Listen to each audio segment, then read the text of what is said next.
Acompanhe agora mais um tema doutrinário do Evangelho de Jesus. Boa noite, sejam muito bem-vindos. E a gente então está vendo aqui a continuidade do capítulo 13, que vamos falar sobre o óbolo da viúva, quer dizer, a oferta, a oferenda que aquela viúva estava fazendo. E nós começamos observando que Jesus estava sentado à frente do cofre do gasofilácio, quer dizer, o cofre do templo. Então, era um lugar de destaque, lá estava Jesus. E ele observava que muitos davam muita quantia.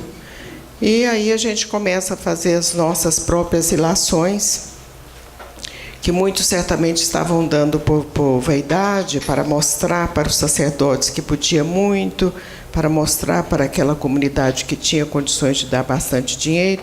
Outros certamente estavam fazendo uma troca com a divindade: eu vou dar bastante dinheiro, mas em troca também eu quero que aconteça isso ou aquilo, como se fosse quase que uma promessa, que até hoje muitas pessoas ainda agem dessa maneira.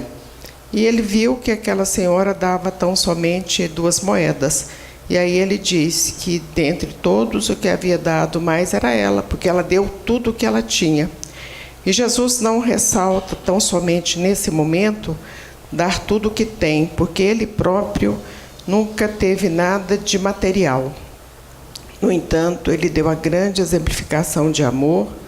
Ele vem como governador espiritual do planeta Terra, reencarna na Terra nessas condições, o espírito puro, perfeito, segundo as informações trazidas pela própria codificação do Espiritismo.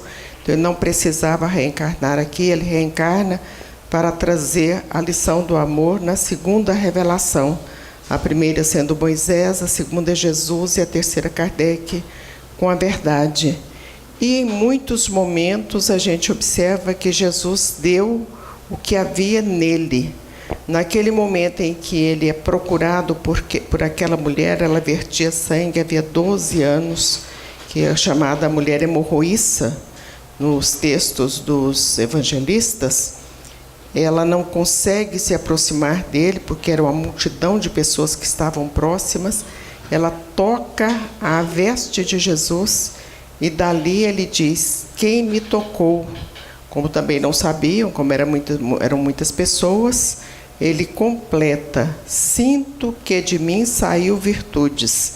E naquele exato momento, aquela mulher foi curada. Ele curou o cego de Jericó, ele despertou Maria Madalena, ele visitou Zaqueu, outros tantos cegos foram curados também. Muitos, o moço da piscina, da mão seca, aquele que desce o teto da casa onde Jesus estava, ali na cidade de Cafarnaum, porque ele era paralítico, não conseguia chegar próximo. Os amigos então resolvem que ia abrir uma fenda no telhado para que a cama descesse. Esse também é curado. E essas curas, esse dar de si, não fica tão somente com o mestre, porque quando ele retorna ao plano espiritual, o apóstolo Pedro, o apóstolo Tiago, o apóstolo João, eles instituem a Casa do Caminho, que a gente costuma dizer que, embora o primeiro centro espírita oficialmente existente foi a Sociedade Parisiense de Estudos Espíritas, mas a Casa do Caminho de Jerusalém, ela tinha todas as características de uma casa espírita, inclusive o trabalho da mediunidade, que à época não chamava mediunidade, porque essa palavra foi criada por Allan Kardec, é uma concepção, uma conceituação da codificação, mas a mediunidade, os aspectos da mediunidade sempre existiram desde aquela época de Moisés. Desde a época anterior a Moisés, de Abraão, a gente vê os textos bíblicos do Velho Testamento, dos profetas do Velho Testamento, todos eles falando na comunicabilidade dos espíritos com os encarnados. E essa comunicabilidade dos espíritos com os encarnados depende da nossa sintonia com a espiritualidade. Portanto, uma pessoa que esteja com a mediunidade desequilibrada, ela vai atender espíritos também desequilibrados. E o que se faz para equilibrar a mediunidade? Primeiramente, é a oração, a boa ação e o conhecimento da doutrina espírita para que se equilibre a mediunidade. A mediunidade, sobretudo as manifestações mediúnicas, elas têm locais próprios para serem realizadas, que no caso são as casas espíritas. Então, desde sempre isso aconteceu, esses fenômenos mediúnicos sempre aconteceram. Mas, num determinado momento, Jesus já havia retornado ao plano espiritual, estava o apóstolo Pedro e o apóstolo João se dirigindo ao templo de Jerusalém. E a gente fala muito nesse templo de Jerusalém porque era a identificação do povo judeu. Então, tudo acontecia no templo. O templo era de uma grandeza, de uma suntuosidade, de uma beleza, de uma condição excepcionalíssima. Esse já era o segundo templo, porque o primeiro foi construído pelo rei Salomão, foi destruído pelos babilônios, e o segundo templo foi construído pelo rei Herodes o Grande, e destruído nos anos 68 a 70, numa grande rebelião que houve em Jerusalém, que os romanos já estavam lá e fortificaram mais ainda a sua presença no local, no território judaico. Então, eles estavam indo, e eram várias portas que existiam para adentrar ao templo, porque tinha também divisões ali no templo, não era qualquer lugar que qualquer pessoa podia entrar. Existia o lugar do sacerdote, existia o lugar do sumo sacerdote, o lugar dos gentios, o lugar das mulheres, então era tudo separado. E quando eles vão se aproximando de uma porta do templo, que se chamava uma porta enorme, né? Não uma porta pequena, uma porta suntuosa mesmo, que se chamava Porta Formosa, lá estava uma pessoa pedindo esmola. Ele ficava sempre naquele lugar ali, sempre pedindo esmolas. E aí, naquele momento, quando ele vê os dois se aproximando, ele estende as mãos, e o apóstolo Pedro diz a ele assim: eu não tenho ouro nem prata. Olha nos meus olhos, olha o magnetismo, olha o amor envolvendo aquela situação. Olha nos meus olhos. Ele olha nos olhos do apóstolo, e o apóstolo diz a ele assim: levanta e anda. E ele levantou e andou. Isso está em Atos dos Apóstolos 3. Mas se a gente seguir no estudo de Atos dos Apóstolos, que também é um livro agora já do Novo Testamento, dos textos sagrados, nós vamos ver que em determinados momentos, por onde os apóstolos passavam, a sombra deles, a sombra ia fazendo sombra, e aquelas pessoas que estavam ali, elas eram curadas também. Então, isso não havia necessidade de nada de ordem material. Eles não estavam fazendo nenhuma caridade de ordem material, mas estava fazendo a maior de todas as caridades, porque era dar o sentimento de amor. Quando o apóstolo diz, olha nos meus olhos, ele estava transmitindo serenidade, cura, paz para aquela pessoa que estava lá necessitada. Nós sabemos da história de muitos médiuns que são santos da Igreja Católica. Por exemplo, Santo Antônio é um santo da Igreja Católica, tinha a mediunidade correspondente à mediunidade que depois teve professor Eurípides Barçanufo. Então, ele curava as pessoas, ele aliviava os sofrimentos, e não havia necessidade de nada de ordem material. Catarina de Siena também foi uma outra grande médium, Santa Catarina, da Igreja Católica. E já contemporâneo de Kardec, nós temos Dom Bosco, o grande educador Dom Bosco, que hoje é a congregação salesiana, é uma homenagem a Dom Bosco. E ele também, além de ser um grande pedagogo, ele foi um grande médium. Então, também curou muitas e muitas pessoas, aliviou muitos sofrimentos, muitas dificuldades, tão somente pelo sentimento de amor. Quando a gente chega na doutrina espírita, nós vamos ver tantas e tantas informações, sobretudo André Luiz contando do socorro, do amparo que é concedido aos espíritos que estão em grandes aflições e dificuldades, e também nada disso influencia, nada disso existe a pecúnia, as condições materiais. Mas as condições materiais, elas são necessárias enquanto necessárias.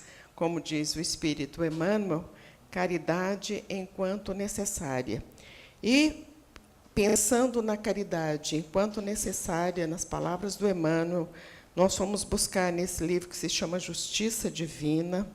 Esse livro está comentando o céu e o inferno, que é uma das obras da codificação da doutrina espírita, um dos 5 livros da doutrina espírita. Esse livro, que nós estamos falando sobre ele, é de 1962. E ele tem 82 perguntas que foram realizadas dentro daquelas sessões públicas que existiam lá em Uberaba, porque o Chico já estava em Uberaba nessa época. E, nessa lição, exatamente, ele vai falar merecimento maior. E, quando nós lemos essa lição, ela é bem curtinha, mas dá para a gente avaliar, entender, mensurar que todos nós podemos fazer algum tipo de caridade, embora também fazendo a caridade de ordem material. Vamos ver o que o Emmanuel diz. Divides alimento com irmãos subnutridos, coisa que muitos fazem. Quando possível, porém, oferece-lhes, sem qualquer exibição de virtude, o pão do conhecimento espiritual. Então, o que ele está falando? Você oferece o alimento, mas você também dá uma boa palavra, você dá um aconselhamento, você faz uma oração, porque é o pão espiritual que ele está falando aqui, o conhecimento espiritual. Compras agasalho para os que sofrem ao desabrigo. Quando possível, no entanto, movimenta as próprias mãos na costura, fabricando essa ou aquela peça de roupa, destinada aos que tremem de frio. Então, é a própria ação da pessoa. E, nesse sentido, nós falamos isso, inclusive, ontem, lá no Luzes, uma informação muito interessante na última sexta-feira, ou quinta, um dos últimos dias da semana passada, que nós conversávamos com uma determinada pessoa, num determinado lugar, e, em algum momento, nós fizemos uma citação sobre a federação. Nós não falamos que federação que era, mas não foi por nada, não. É porque a pessoa que estava tendo interlocução conosco, ela sabe da nossa atividade na Federação Espírita, então não havia necessidade de eu dizer Federação Espírita. E nós dizíamos alguma coisa sobre a federação, e essa moça entrou na conversa e disse assim, a federação que você está falando é a Federação Espírita? Eu disse, é, Federação Espírita. E ela, então, me contou uma experiência que enquadra perfeitamente nessa orientação que é trazida pelo Espírito Emmanuel. Ela disse que, desde adolescente, ela fumava um cigarro atrás do outro, como se diz, acendia um no outro. Tinha muita vontade de parar de fumar, não parava. E ela tinha também muita vontade de servir as pessoas, mas também não sabia como. E, um dia, ela lembrou que ela sabia fazer sapatinho de crochê. E aí ela começou a fazer os sapatinhos.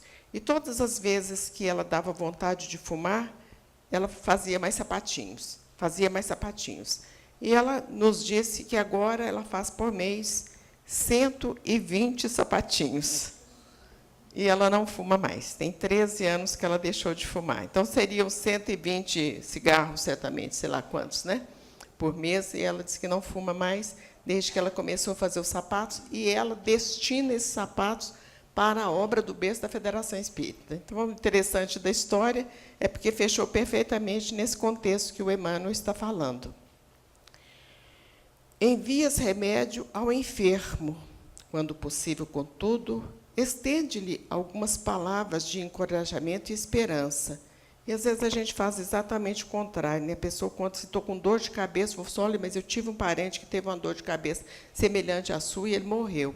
Então, quer dizer, isso não é assim, a gente não está aliviando o sofrimento do outro, né? A gente tem que falar, não, isso é coisa passageira, vamos rezar, às vezes até sabendo que é grave, e não é assim por mentira, não é por falsidade, mas é tão somente para levantar o ânimo daquele que está desalentado.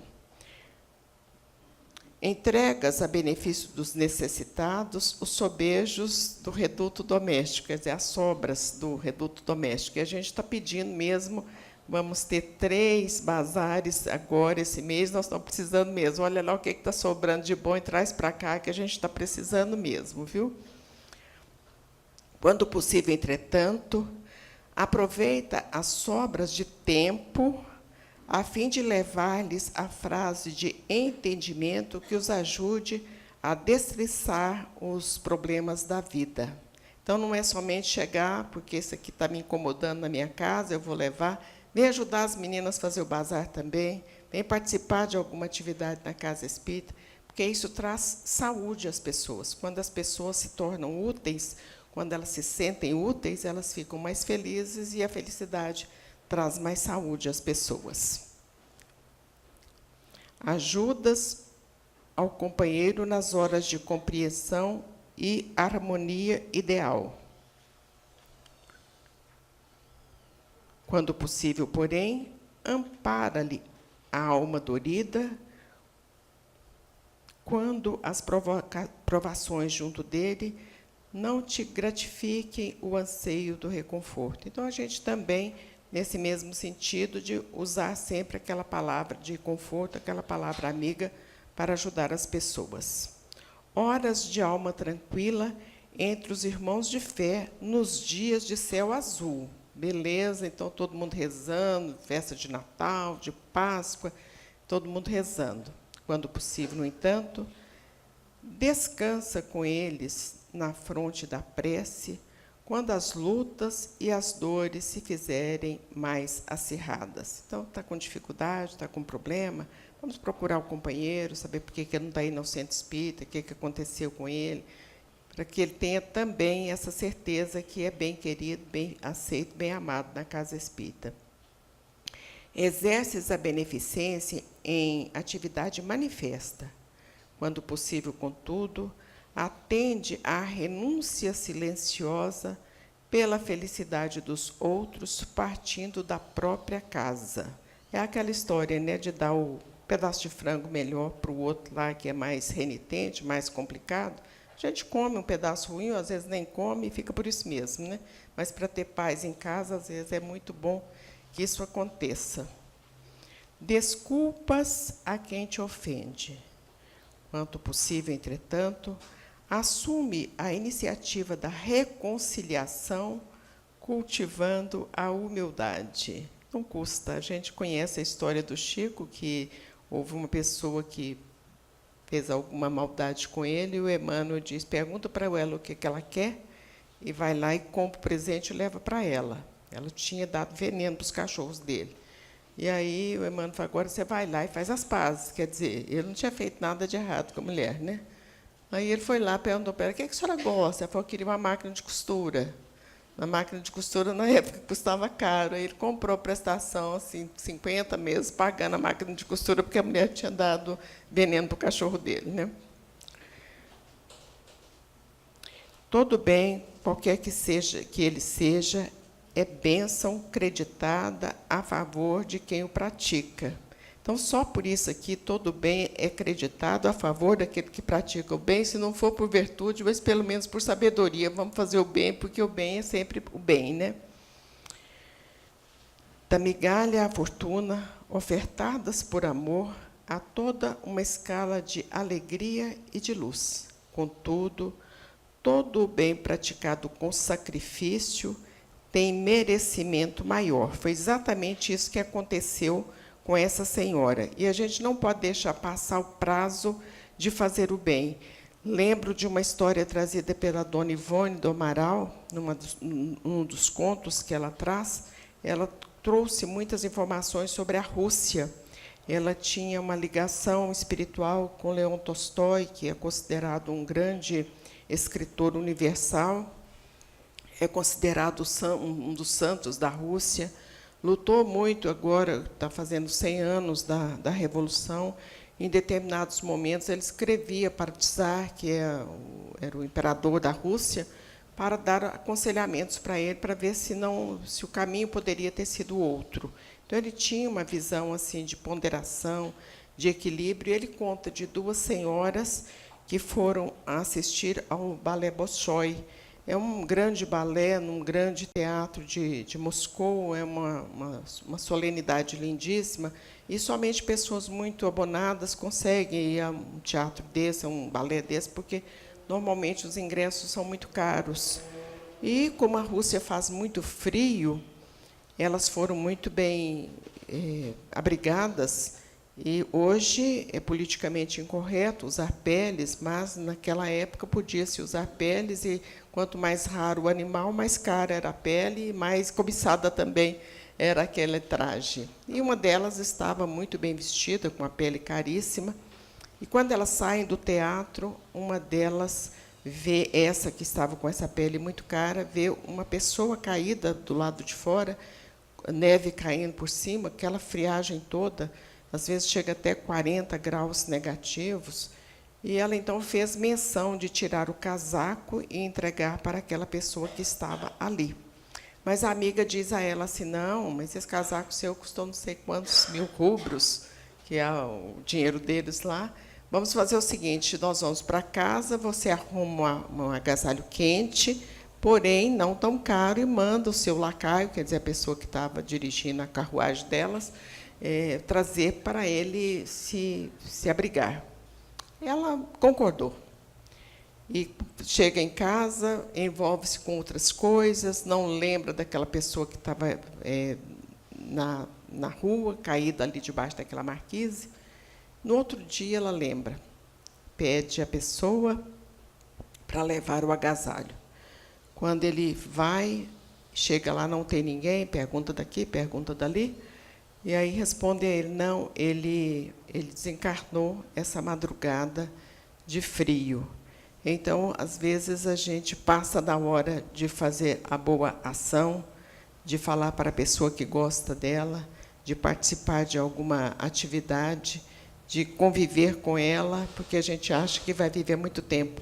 E, às vezes, pode ser aquele último instante de vida. Então, a caridade deve ser feita de todas as maneiras, como vimos no texto trazido pelo Emmanuel, no momento próprio, ou seja, antes que seja tarde.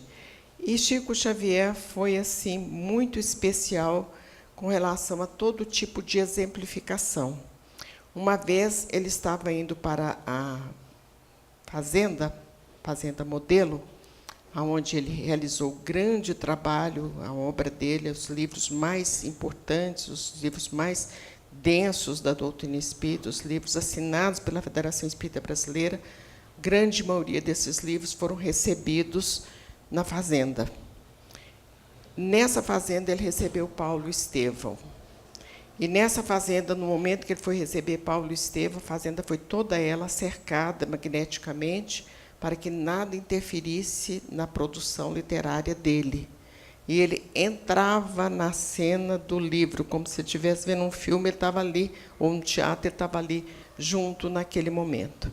Então, ele tinha assim, um carinho especial pela fazenda, e as pessoas, a família do seu Joviano, que estavam lá, o Arthur Joviano, o Rômulo Joviano, eram pessoas assim escolhidas mesmo pela espiritualidade amiga para dar a sustentação existencial, psicológica, espiritual que ele necessitava naquele momento. Porque, imaginemos, no início do século XX, uma pessoa que chega e fala assim, que está cheio de espírito, além dos encarnados, está cheio de espírito. Então, quer dizer, a doutrina era muito discriminada ainda, e ele, com aquela mediunidade excepcional que ele tinha, então essa família foi muito importante.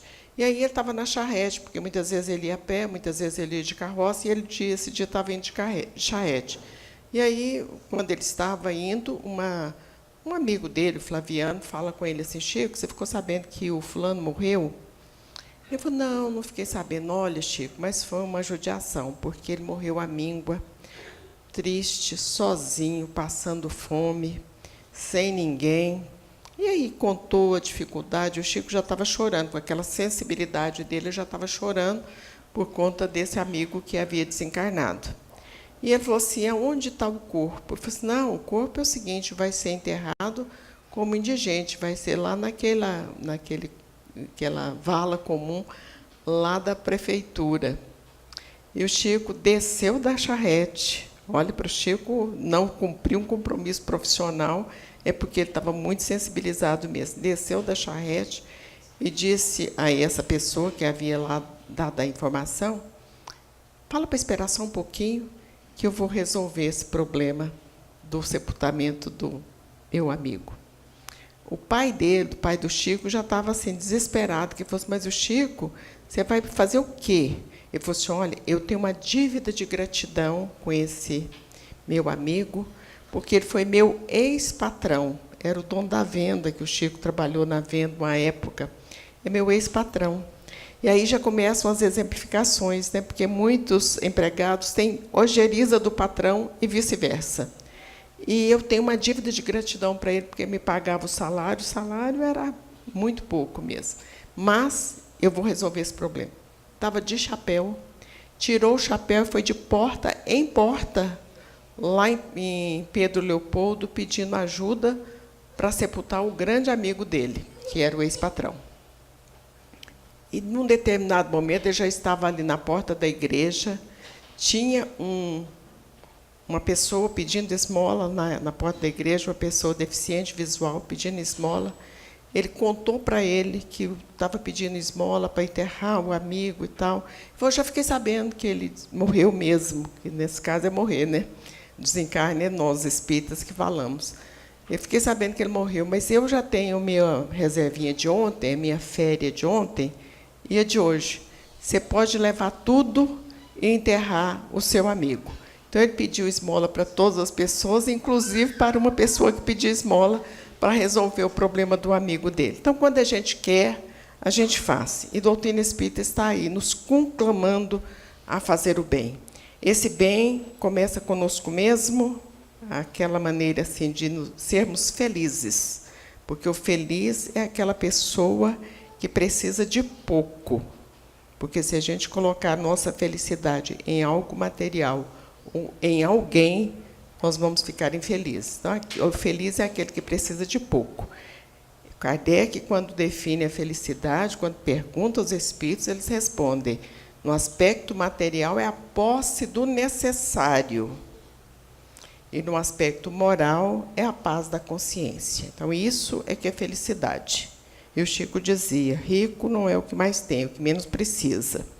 Então, nesse sentido, a gente pode, primeiramente, realizarmos o óbolo da viúva para conosco mesmo, no sentido de sermos felizes e estendermos essa felicidade às outras pessoas, lembrando que, primeiramente, é a nossa casa. Que Jesus nos abençoe. Muita paz.